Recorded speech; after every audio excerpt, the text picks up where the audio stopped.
Hi guys, ito na po ang main tanim ngayon. So malalaki na ang mga tanim namin.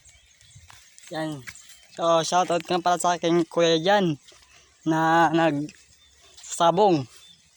Sana manalo para may pulutan. Tapos ito na guys, yung pinaghirapan namin. Yan, mga 10 days na lang, mag-harvest na kami. So guys, mga tanim may kalaki. Maganda to guys, magbunga parang buko kalalaki ba. Yan guys. Oh. Kita nyo naman yan. Yan siya guys, kita nyo naman yung mga tayo na yung kukagalusog. Yung, yan guys, so big. O, diba? Oh. Yan guys. Ha. Possible na magkakaroon din pa to kagandang project. Yan. Oh, shoutout nga pa sa tumulong dyan. Maraming salamat sa mga tumulong sa amin. Dahil wala pa kaming pera ngayon. Ako lang muna dito ang nag-maintain ng kamalisan namin. Yan. Yan guys, mga ilang months na ba to?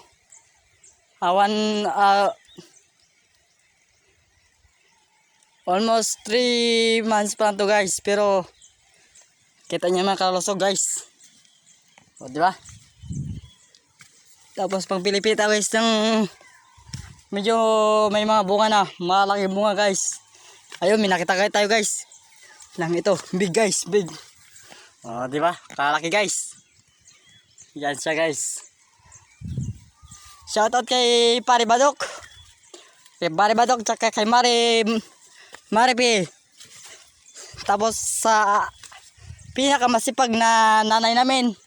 Nasa Sikirisin siya, Bolontong Kantiri. Siya po guys yung nagpunta dito guys. Yan.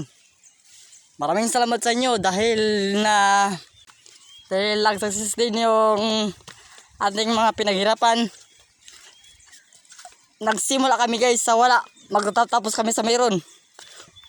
Ika nga nila, pwede rin sumugal pero sa ganitong pamaraan, wag sabong. Diba guys? Oh. Nakikita nyo yan guys.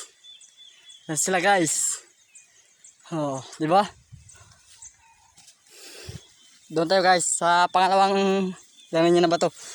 Kailangan kuhating gawin. Yan.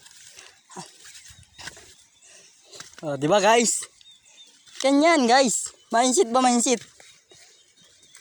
Pero guys, hindi namin ito magagawa kung walang tulong ni sa itaas.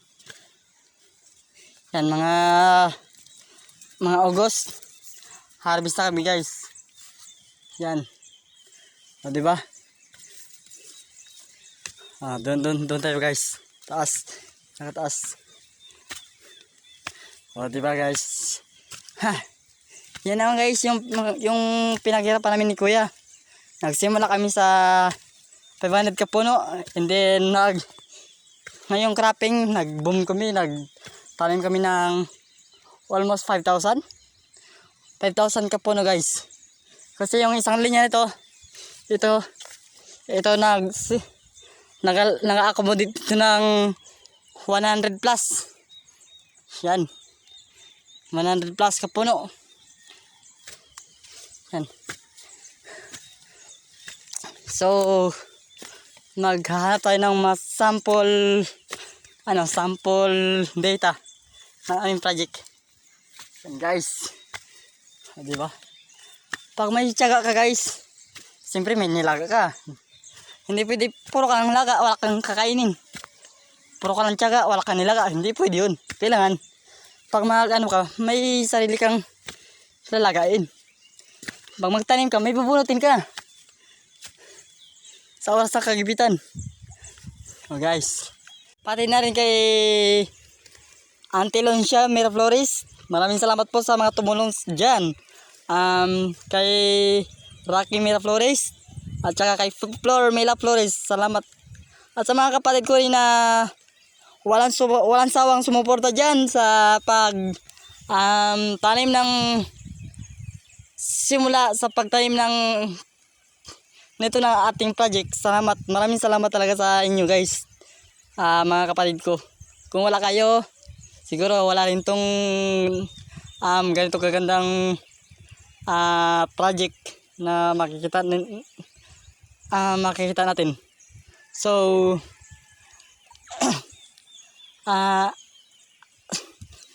sa 25 guys, graduating na ako ng Bachelor of Science in Agriculture. So nagamit ko rin guys yung aking pinagbabawal na technique sa pag-aaral ko. Ito na siya guys, kung paano mag-manage ng isang malawak na project guys.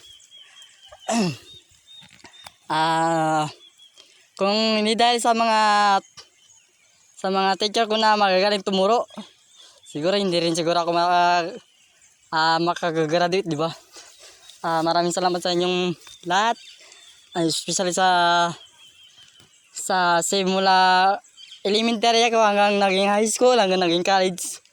Maraming salamat sa inyong lahat sa mga pinagbabawal din yung technique na akin naman natutunan. Maraming salamat guys. Sir, ma'am, maraming salamat po. Pero kahit kung hindi dahil sa inyo, hindi po ako nakarating ng ganito sa aking kinakatayuan. So maraming salamat po sa inyo sa walang sawang pagtuturo sa akin kahit na medyo matigas ang ulo ko. Yung akin talaga akin. So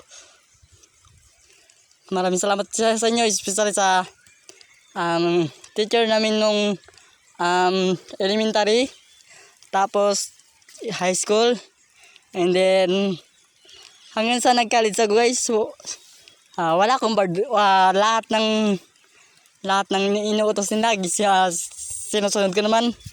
Tapos so maraming salamat din sa mga kaibigan ko na maraming salamat din sa mga kaibigan ko na tumulong sa akin nung simula pang nung elementary, high school, hanggang college na rin. Mga katropa ko na inaasar ako na ganito sa mga maraming salamat sa inyo sa pambubuli nyo. Kung hindi dahil sa inyo, hindi ko rin to nakamtan, kasi kung hindi dahil sa pambubuli nyo sa akin, hindi ko to nakamit. Naging porsigido ako dahil sa pambubuli nyo. Maraming salamat guys.